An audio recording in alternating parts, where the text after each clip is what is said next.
Okay, selamat pagi semua. Have a very good morning. Selamat datang ke dalam satu rancangan saya yang tak diskedulkan.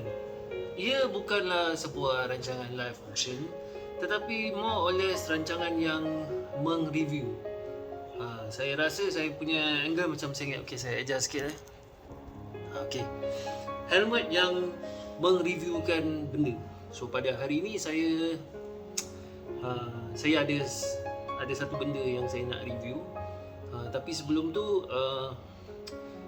saya nak berbual tentang benda-benda kalau kita ada duit kan, kalau kita ada duit kita boleh beli barang.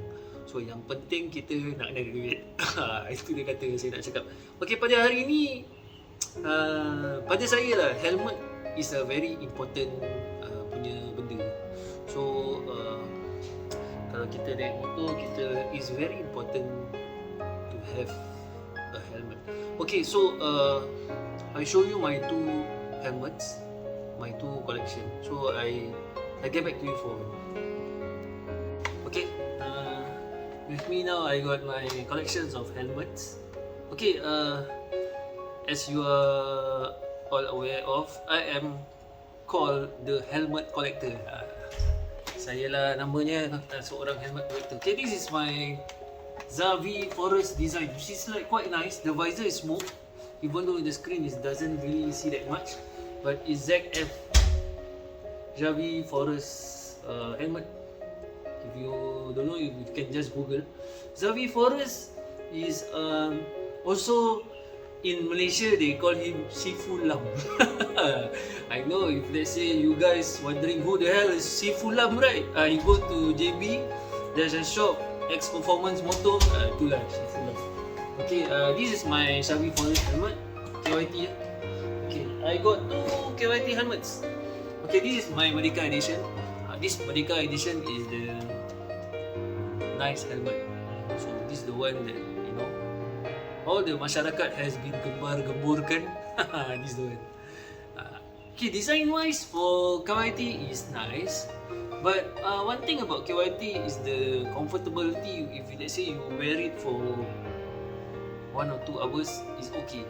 But if let's say you wear it for 4 hours, 5 hours, you can feel the pain here at the ear on both sides, and then maybe the head grip too much because this side the side it really grips your this part, then the head it grips. But after a long time wearing it then I feel like strain I feel like macam kepala bengal macam balik macam rasa macam nak pingsan macam itu. Something like that is considered like you have to wear it for 2 hours, then after that you have to take out, then you wear back, then you feel okay for KYT helmet.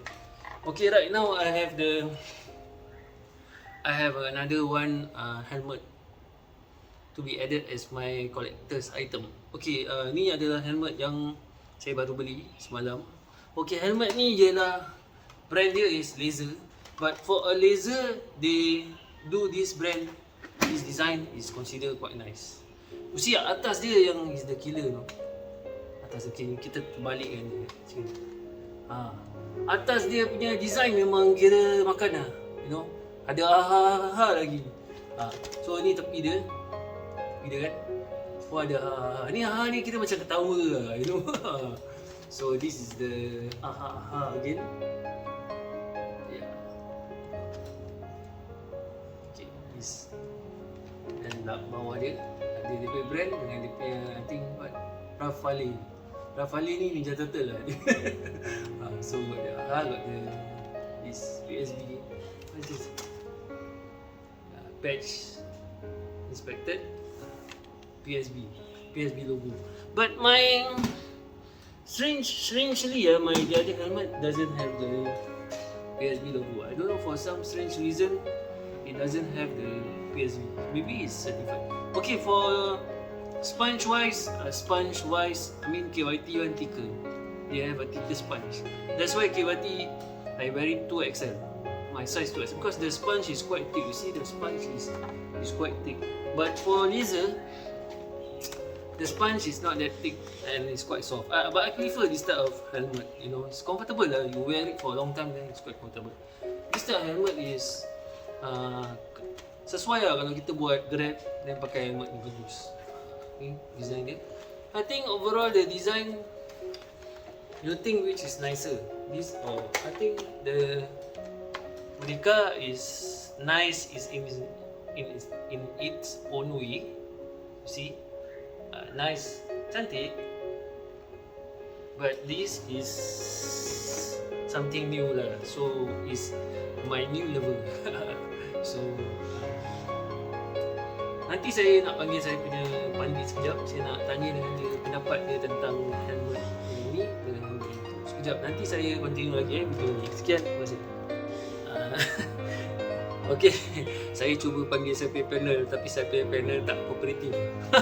Ini kira video yang tak di-schedule. Jadi saya duduk atas stool. Pakai stool sini. So, what good about this helmet? Show you again this helmet. What good about this helmet?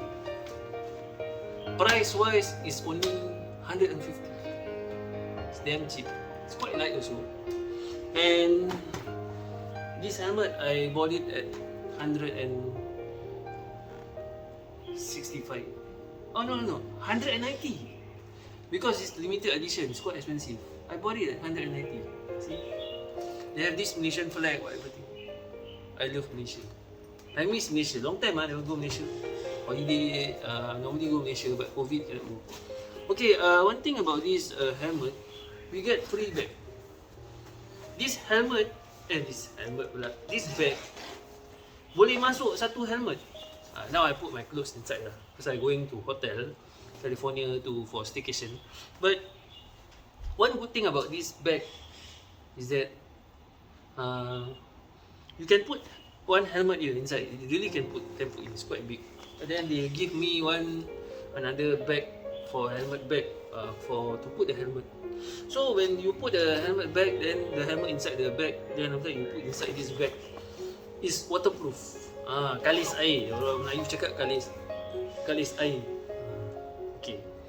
So itu saja live video saya pada hari ini. So sebelum saya mengundurkan diri, saya ada kata-kata 1, 2, 3, 4, 5, 6, 7, 8, 9, 10 kepada anda-anda semua. Okey. Saya tengah fikir apa saya buat. Okey, kalau kita menebang kayu di hutan, sambil menebang, pilihlah helmet yang cantik. Sekian. Terima kasih. Thanks for watching. Terima kasih. Okay, selamat pagi semua. Have a very good morning. Selamat datang ke dalam satu rancangan saya yang tak dischedulekan. Ia bukanlah sebuah rancangan live auction, tetapi more or less rancangan yang meng-review. Saya rasa saya punya angle macam saya ingat. Okay, saya adjust sikit. Okay, helmet yang meng-reviewkan benda. So pada hari ini saya ada satu benda yang saya nak review. Tapi sebelum tu saya nak berbual tentang benda-benda. Kalau kita ada duit, kan, kalau kita ada duit, kita boleh beli barang. So yang penting kita nak ada duit. Itu dia kata yang saya nak cakap. Okay, pada hari ini pada saya lah, helmet is a very important punya benda. So kalau kita naik motor, is very important to have a helmet. Okay, so I show you my two helmets, my two collection. So I get back to you for